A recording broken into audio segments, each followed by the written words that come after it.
Here's your daily news roundup from 97.9 WGBW. From the 97.9 WGBW newsroom, I'm Connie Fellman with this local news update. A 67-year-old Appleton man died from a crash that happened on April 9th. His 72-year-old wife died last week from injuries sustained in the same crash, and a 17-year-old driver faces homicide charges. Appleton police say the teen was under the influence of alcohol when he crashed into the couple's car near the intersection of Wisconsin Avenue and Meade Street last month. Police say the 17-year-old failed to stop at a red light, causing the crash. He was also badly injured and taken to the hospital. Alan and Margaret Hoffensberger will have their funeral mass together at an Appleton church this week.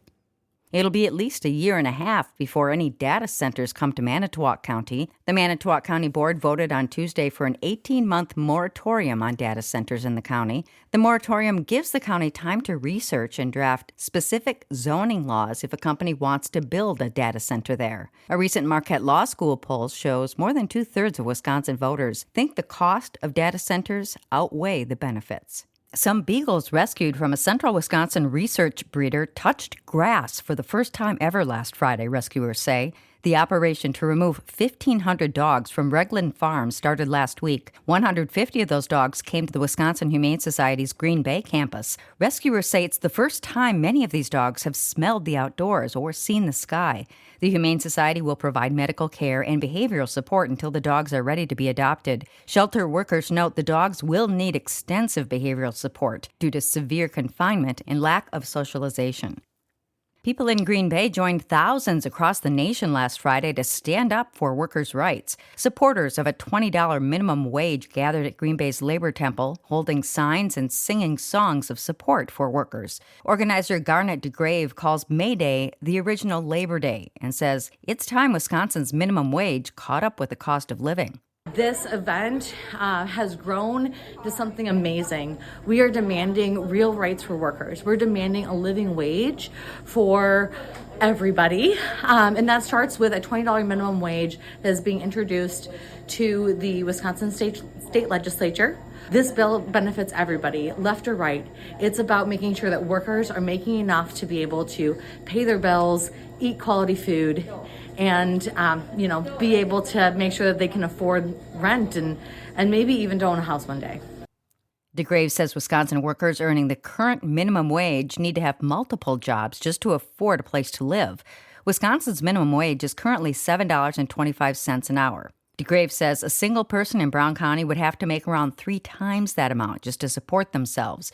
If you have a child, she says that cost doubles. Demonstrators say it's about basic survival for working families. Backers of the bill are calling for the next Wisconsin governor to sign it into law by May Day of next year.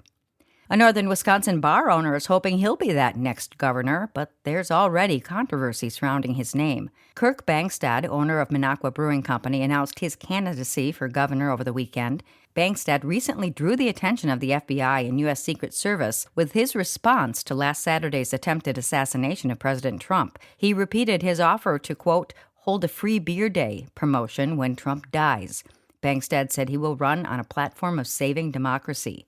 He joins a crowded field of 9 Democrats running for the state's top political seat. With news at the top and bottom of the hour all day and on demand anytime at WGBW.FM, I'm Connie Fellman, 97.9 WGBW News. With Civic Media News, I'm Terry Miller. Today, FEMA officials will be in Wisconsin assessing damages caused by recent flooding. Emergency management officials say they'll travel in the northeast part of the state. The visit is a critical step to help secure federal funds for damages left by the severe storms, flooding, and tornadoes last month. Governor Evers thanks the agency for their swift response. The owner of Minocqua Brewing Company says he wants to be the Democratic Party representative in a run for Wisconsin governor. He made the announcement during a Facebook live stream on Saturday, saying he wants to be a part of what he calls a critical political movement. Kurt Bangstad recently drew national attention after social media posts about celebrating the death of President Donald Trump sparked backlash and led to an interview with federal agents. Back in 2020, Bangstad ran unsuccessfully for a seat in the state legislature. The Wisconsin DMV is warning people of a text scam threatening to suspend driver's licenses. The texts claim to be from the DOT and say there's unpaid traffic violations, along with a threat to suspend their registration if the recipients don't pay. The DMV says scams like this are designed to gain personal information to sell or be used for identity theft, financial fraud, or registering other vehicles under stolen credentials.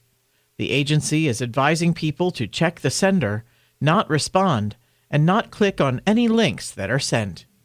And Wisconsin is set to receive more than $80 million from a nationwide settlement with Purdue Pharma and its owners, the Sackler family. The agreement is part of a nearly $7.5 billion deal resolving lawsuits over the company's role in the opioid crisis. More news can be found at civicmedia.us. The Brewers in St. Louis. Hi, I'm Mike Clemens with sports. Baseball. The Brewers open up a 3-game series tonight against the St. Louis Cardinals. The Crew winning their series over the weekend in Washington, but losing yesterday to the Nationals 3-2. Horse racing. Golden Temple winning the 152nd Kentucky Derby over the weekend. A decision later this week on whether he'll run next in the Preakness. Cherie DeVoe, the first woman to win the Derby as a trainer. I don't know if you can come to the Kentucky Derby with any contender and think it's pressure-free. I have to say an immense amount of gratitude to my husband who's stuck behind me, and he just told me just give it 3 years. Let's just give it 3 years and see if it works out, and I could always go and do something else. I started my career here 22 years ago as a bright-eyed, bushy-tailed exercise rider.